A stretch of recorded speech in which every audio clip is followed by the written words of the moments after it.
Aaron Ralston was hiking. A boulder fell on his right hand. He waited 4 days. Then he amputated his own arm with a pocket knife.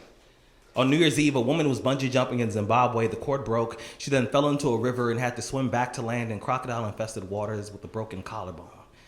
Claire Champlin was smashed in the face by a 5-pound watermelon being propelled by a slingshot. Matthew Brobus was hit by a javelin. David Striegel was punched in the mouth by a kangaroo. The most amazing part of these stories is when asked about the experience, they all smiled, shrugged, and said, I guess things could have been worse. So go ahead, tell me that you're having a bad day.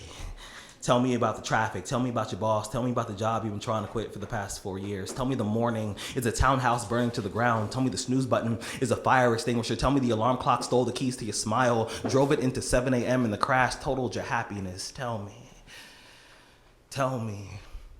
me how blessed are we to have tragedy so small it can fit on the tips of our tongues. When Evan lost his legs, he was speechless. When my cousin was assaulted, she didn't speak for 48 hours. When my uncle was murdered, we had to send out a search party to find my father's voice. Most people have no idea that tragedy and silence actually have the exact same address. So when your day is a museum of disappointments hanging from events that were outside of your control, when you find yourself flailing in an ocean of why is this happening to me, when it feels like your guardian angel put in his 2-week notice 2 months ago and just decided not to tell you, when it feels like God is a babysitter that's always on the phone, when you get punched in the esophagus by a fistful of life, remember that every year 2 million people die of dehydration, so it doesn't matter if the glass is half full or half empty, there's water in the cup. Sometimes you just gotta drink that shit and stop complaining. You see, muscle is created by repeatedly lifting things that have been designed to weigh us down, so when your shoulders feel heavy, you gotta stand up straight, you gotta lift your chin, you gotta call it exercise. Remember that life is a gym membership with a really complicated cancellation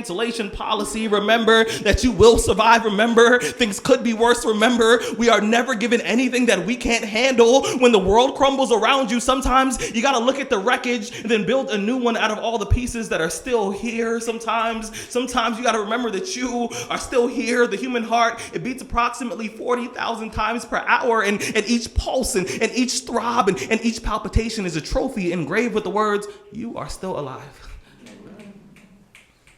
We are still alive. Let's act like it. Thank you.